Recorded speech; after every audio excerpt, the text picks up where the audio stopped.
Are you aware of economies of scale? Are you taking full advantage of it yourself? You can do that, even as an individual. Let's get started. Hello, beautiful people. Captain Zach Sparrow here. I hope you're having a great day. Are you having a great day? Let me know down below. I wanted to talk about economies of scale because I'm starting to get some comments now around that. People who, I'm not sure if they're not aware of it, they are either, and I don't mean this in a condescending way, they're ignorant of the idea of it. They don't want to take the time to do research on it. They don't know all of the pieces in play here. So I was sitting down the other day thinking about this naked, and I was just wondering, what's the best way to approach this kind of a topic, this kind of conversation? And I thought I'd give you guys an example to start with at least. So one thing to keep in mind would be, okay, yeah, well, what are you going to do after you sell all of your Pokémon, Magic the Gathering, MetaZoo, Flesh and Blood? What are you going to do when you go to sell all of that? Not all of that is liquid. You're totally right. A lot of this stuff, it's going to be difficult to sell in that it's more difficult to just trade a stock when it can be gone just like that, right? It's a little bit more complex than that. There are fees involved with that. There's manual labor involved. You have to print the label out, you have to ship it, you have to pay for that label. You can get discounts on that, but there are a lot of things that you're going to have to keep in mind if you want to be successful at this. Now, yes, game stores have advantages on all of that in that usually they can use a little bit to their credit, a little bit to their advantage. They can use economies of scale at work. And it's awesome. It's a beautiful thing. So essentially, all that is you as a business, what we learned in microeconomics in college or whatever it was for you, is a business, you get cost advantages the bigger that you get. So you don't have to pay as much for a specific unit because you don't buy 3, 4, 5 of them. You buy 500,000 of them. You're going to get a little bit of a discount on that, generally speaking. So that is something that you can use to your advantage whenever you're shipping things out. And here's another thing that I want to say as well. Whenever you start scaling, whenever you get more as in quantity. So you don't have one booster box of evolutions. You don't have one case. You've got thousands of boxes, and maybe not evolutions. That's probably a bad example now given the price. Whatever modern product, battle styles, there you go. But any type of product you can get your hands on, buying in large amounts, making sure that your cost basis is low, like down on the low. Do they say that? So you want to make sure that your cost is as low as possible, right? So instead of paying, I don't know, $115 a box for battle styles, maybe you might want to look at, can I get it for 85? Can I get it for 83 shipped, somewhere in that ballpark? That is going to be a lot easier to make money on something like that, especially when you've got lots of boxes that you can sell. Now, let's get back to the point. Yeah, what are you going to do whenever you get to selling all of this stuff? Is it going to be worth it? That's the bottom line question, and that's a very smart question. After all of the fees, and you compare it to, man, if I just put my money in the stock market during that time, that's going to be compounded. That's also a great way to win as well. But we're talking about collectibles here. We're not talking about putting money in your retirement accounts, which I think you should be doing. That's just my opinion. Talk to a professional advisor for sure, not me. What I would do, and here's something that I want to think. Here's the example I'm trying to give you guys here. And I'm pushing myself to not give you a bunch of cut up content at this point. So anyway, back to the example. If at the end of the day, after all of the fees, after all of the labor and everything, if you only profit $1 on one box that you sell, you're going to have to sell a lot of boxes. You're going to have to sell 150 boxes per day to see $4,500 a month. And that's with you doing it every day. Now, for a business, that's not so hard to do. Move 150 boxes. Okay, yeah, we can do that pretty fast. What if you only profited $2 on your box? At the end of the day, after fees and everything, you only profited $2. You only have to sell 75 boxes. Okay, that seems a little bit more reasonable. What if you made a measly $15 a box? $15 per box. Do you think you can do that after fees and everything? I can tell you that I do, but your situation might be a little bit different, especially when you start buying in bulk. You guys are going to start to see the cost savings in effect. $15 per box. That's 10 boxes per day. I don't know about you.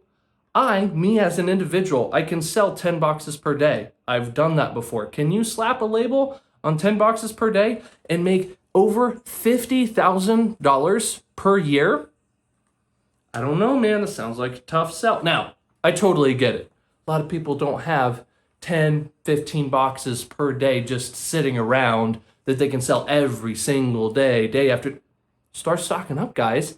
And that's a great thing to do. Now, if you believe in whatever it is, Magic the Gathering is a great example just because it is more cyclical in those returns because it's played so heavily compared to Pokemon. And I don't want to get into that too much because I know a lot of my audience is into Pokemon specifically or heavily invested in that, and that's awesome. So we'll keep it on the Pokemon topic for now. Just keep that in mind, guys. Wow, maybe if I buy like a booster box every day or an ETB every day, and I believe in that after fees and everything, can I make 10 bucks, 15 bucks, 50 bucks, 100 bucks, double my money, whatever that is. If you believe in the product at the end of it all, maybe I should start scaling up what I'm putting my money into. Now, I'm not saying throw your money out the window, just buy everything that you can get. Make sure that your cost basis is super duper duperty low, right? On the low, and also make sure that you buy in bulk, in quantity. That's where you can get savings. Make sure that you are sniping. You can get free sniping services, and you can even pay for them. I choose to pay for them just because I like to scale, so I like to buy stuff when I'm sleeping even, and then potentially my money can be working for me when I'm sleeping. That's a conversation for another day as well.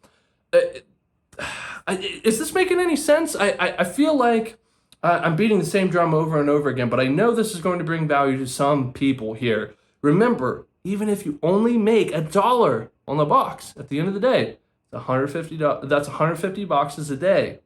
That's over the average of what people would make in the United States. Now, again, depends on where you're living at and all of that fun jazz. I'm just saying across the board there, over 50 grand a year just to be slapping some labels on some boxes. Yes, you have to deal with returns, customer complaints, and fraud. That's a small percentage of the pie. It truly is. I've worked in customer service before. I've done a lot of these things, and I'm not saying that my experience is all comprehensive and all-knowing. I wanted to give you guys a different angle. Hopefully that makes sense. And remember, maybe if I scale just a little bit, I can start seeing some savings. And instead of selling one box where you're saying there's free shipping for the buyer, maybe I can throw that into a case or 2 cases and throw it up in an auction.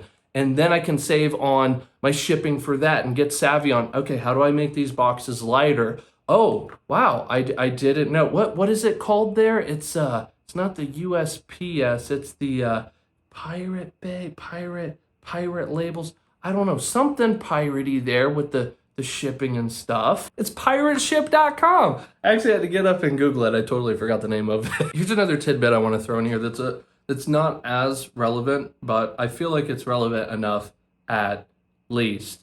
Whenever I'm buying product, whatever it is, if it's Battle Styles, Chilling It, whatever the case, sometimes I'll buy some product up front, especially if it's a great deal and I like the product because I want a sealed case in my collection. Don't judge me. I like that. If you don't like that, then don't buy it. That's what I like to do. Now, from a purely investment standpoint, here's something that I want a lot of my viewers to understand or to think about here. And I'm getting more and more questions like this, so I know a lot of people are thinking this way. Guys, do not feel like you have to purchase all of the bottom product immediately as soon as it drops. Think about it. And this is something I can't answer for you all the time because it totally depends on where we're at in the cycle, how hype Pokemon is at the moment, and all. There are a bunch of variables at play. Well, keep in mind, okay, Evolving Skies just came out. Do I think I can get booster boxes around this price or a great price 1 to 2 years from now when it's still effectively in print for what we would have to assume? Historically, that's what we could expect. That to be in print for the next 1 to 2 years. Do I think, while it's still in print, these prices are going to remain relatively flat? So it would be dead investment money. That's a great thing to keep in mind. I do have some product during that time.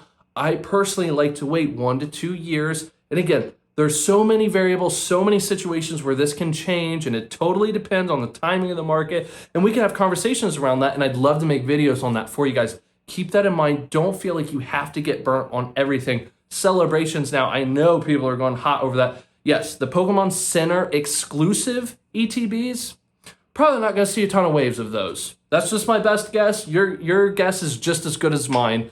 I personally would want to sit on that product sooner than later, in that if I can get it off the Pokemon Center website, I'm not going to pay double, triple, quadruple MSRP right out of the gate for it. If I can't get it from Pokemon Center, then what I'm going to do is wait and look on eBay months down the line. Like we're talking 2, 3, 4 months from now when the hype has kind of waned, and then see, okay, prices are still going around that point. Okay, so maybe now's the time to buy for that, especially if they don't reprint it. I'm more comfortable paying a little bit more in the future after what I would think interest is starting to wane, starting to dampen down a little bit there. People aren't, oh my goodness, take my money, Pokemon. Once that all dies down, that's when I like to come in and scoop up some product, even if it's a little bit more expensive. Then I know I can buy with a little bit more clarity in that, okay, well, prices are just going around that. I would think demand will stay around the same for these items, and over time, maybe the 30th anniversary, if we have something like that, might be a good time to sell them. Just wanted to share my thought process on that. Let me know what you guys think, though, and let me know other videos that you guys would like to see. And if this brought any sort of value to you at all, please let me know in the comments, subscribe, and watch another video. That's the best way to reward my channel on the algorithm. I appreciate your support, guys. Have a wonderful day. And until next time.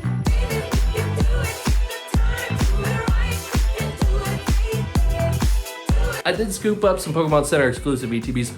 Thank you for those of you who sent me the links for that. I would have totally missed it if it weren't for you guys. Thank you.